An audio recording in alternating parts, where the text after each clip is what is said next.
Alright guys, Mr. Dodge 99.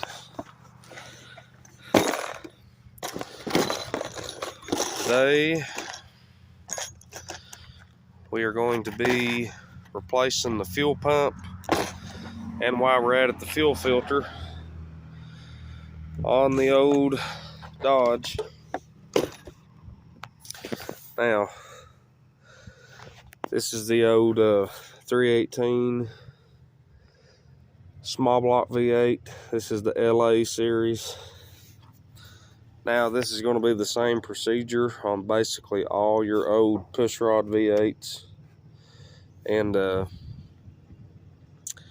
pumps are a little bit different on these things, but it's all basically the same concept. And it's definitely the same process on these Chrysler products. So, your fuel pump is right there, mounted on the side of your timing cover, just under and behind the alternator. Now on these years, they're a little bit more of a hassle to get to, but it ain't a real big deal. On the older ones, they're really super stupid easy. So what I'm going to do, because I've done this several times, I've had to anyway, is we're going to take that alternator off, because it's too much of a hassle and it's in the way. So we're going to take the alternator off. And I just lost a connector, so I have to put that back.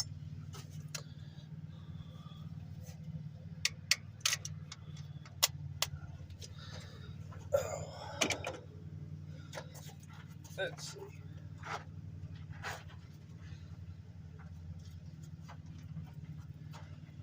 Okay. And I thought I disconnected my battery, but I didn't. I must have forgot. Always disconnect your battery when you're working on electrical components.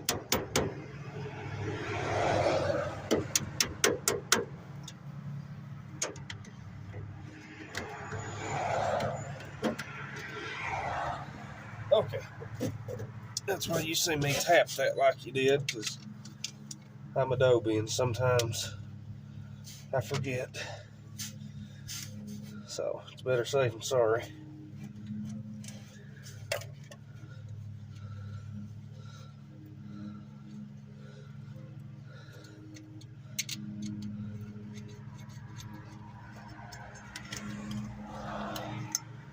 Now, if you think you're going to forget the way this goes, take a picture of it.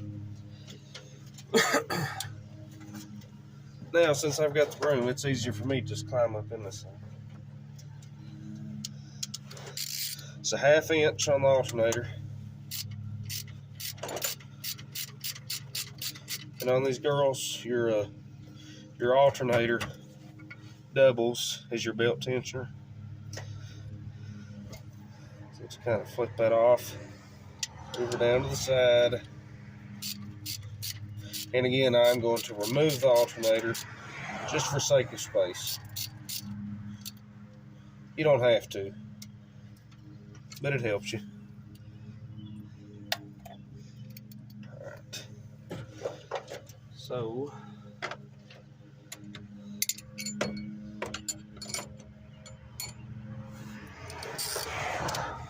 nine 16ths on your actual mounting bracket.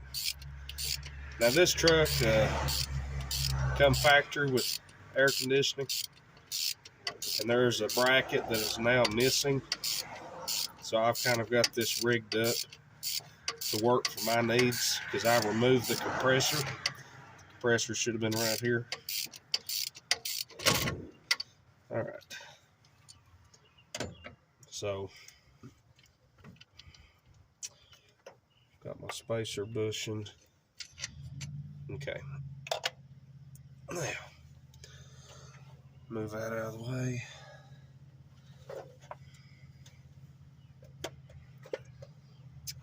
Okay. Now, That gives you lots of room down there to the fuel pump. So now what we're going to do, because I've had a little bit of a gasket leak,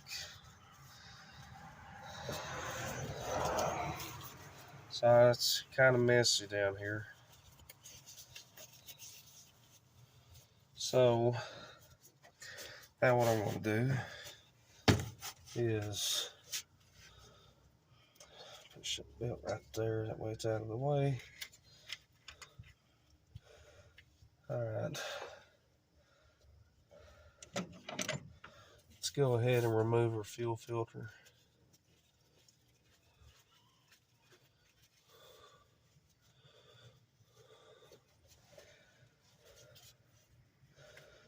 Take off this return vent line. This truck come factory with this. The older ones don't. That's a good thing. It prevents your vapor locking issues. You can add that if you need to. If you've got one old enough to where it did not come factory, you can add that. It's not very hard. But this one's new enough, this is an 85, to where it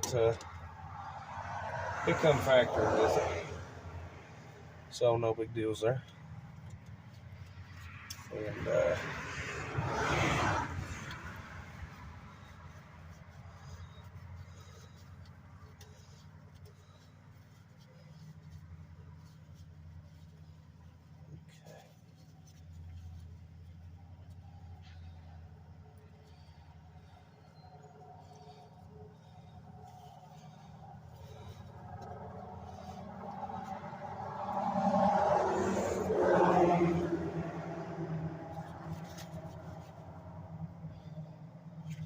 okay. Get off. This thing is a oily mess. Okay. So there is our main line from the tank, and it's got fuel in it, which is good. That's what you want. My pump's bad, so what I usually do on this metal line can be a pain, is we'll go ahead and remove the pump and we'll leave the filter on it, and we'll remove that in a minute. So let me grab this right here. I've got it zip tied to my dipstick tube.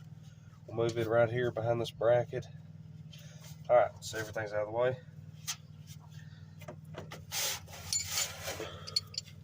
9/16.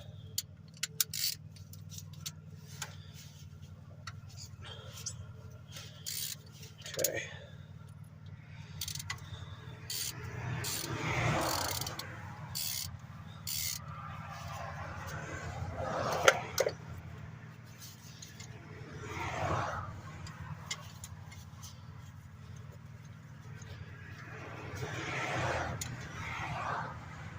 Okay. Time and cover makes a good parts tray.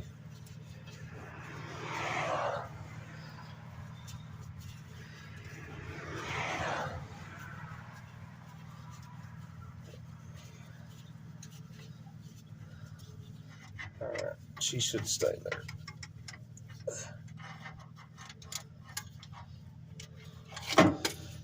Nope, she's gone. Alright, so I got my bolt, it looks good. Okay. Alright.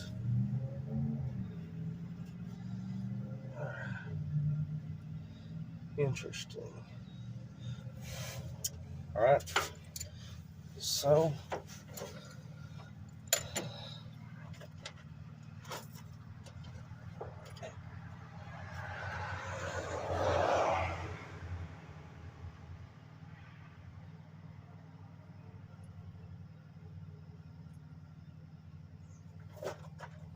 alright. Now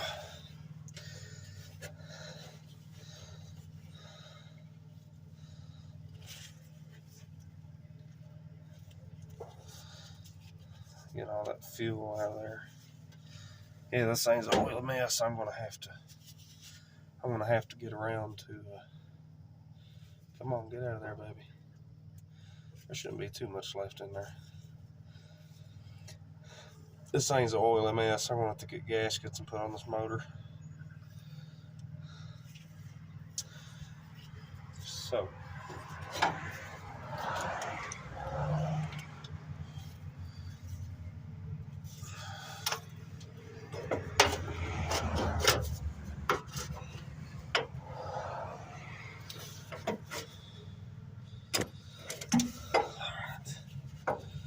That's just on there pretty good. Let me get a wrench.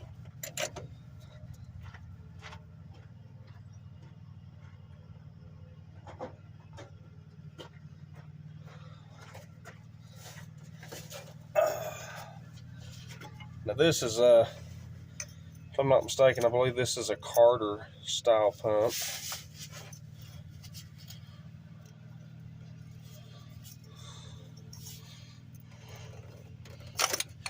There we go. She's good and tight.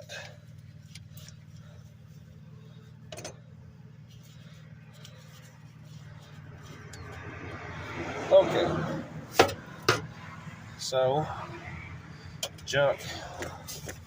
Now, if you do damage this tube, or if it's rusted or leaking or broke or whatever, you can make new line. You just want to see if you can keep your little thread here. Ain't a stupid big deal, but if you can, you want to save it.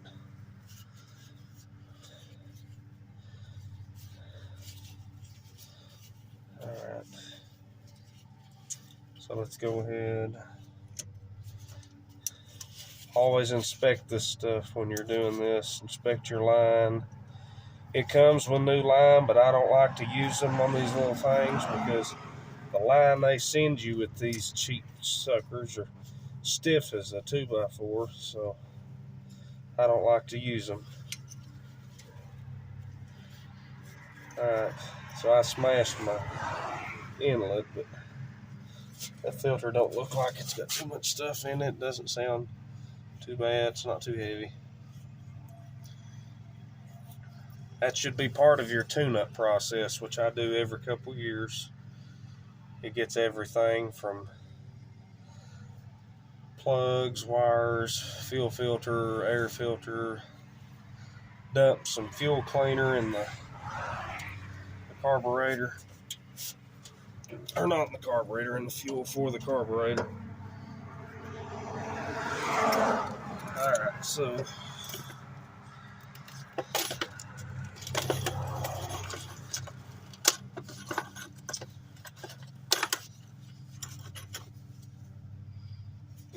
so I'm going to save those fuel lines because mine ain't bad. So we'll save them.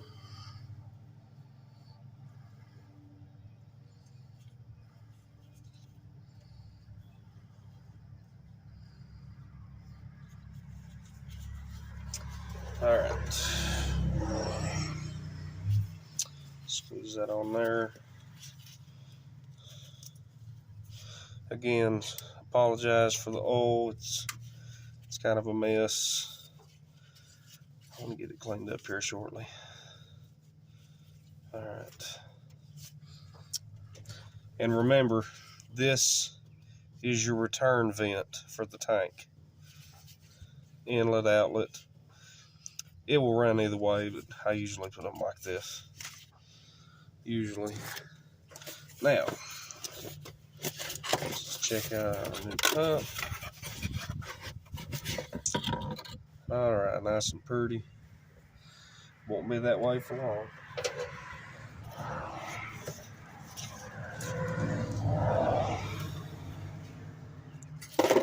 Alright, and we gotta get our gasket out of here.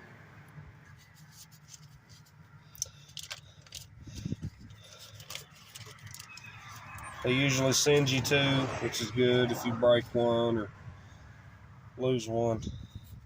So you want to make sure that these gaskets line up the way they're supposed to.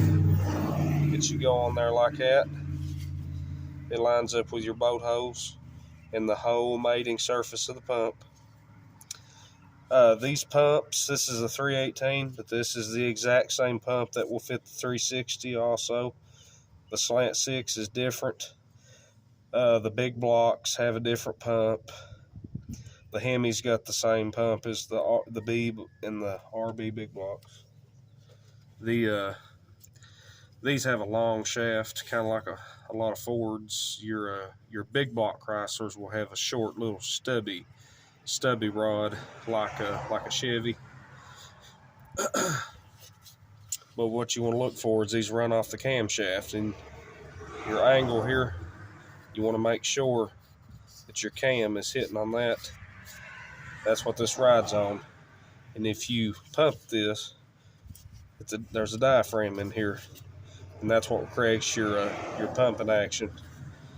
So we can go ahead and get our filter line and everything hooked up.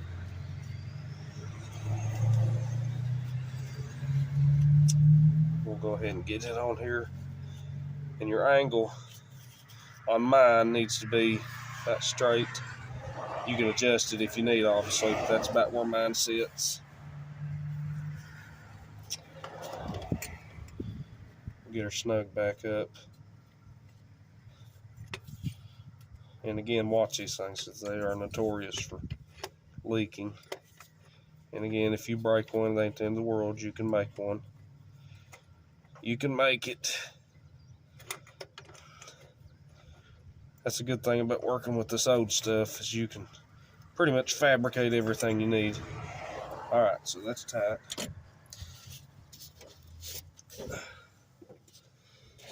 Now, when you're inserting these back into the timing cover, you want to make sure you kind of go at a little bit of an angle, and make sure that you get that plunger under the cam lobe. So I'm going to kind of go in there like this. All right, and I've got a little bit of a tension. That's what I want, and that lets me know that I'm under the cam lobe.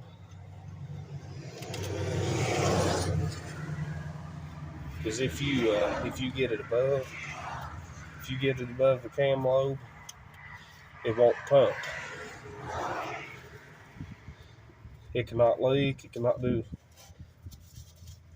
anything you want to do, but it ain't gonna pump if you get it above the cam lobe. Because again, these work off the camshaft. All right.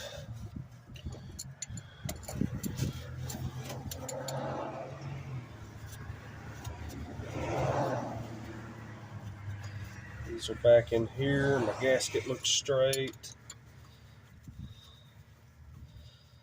All right.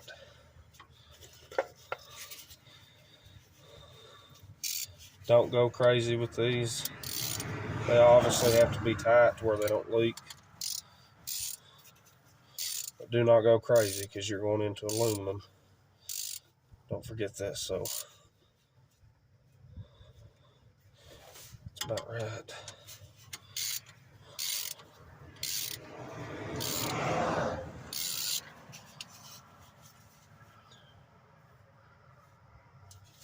Okay, it's good.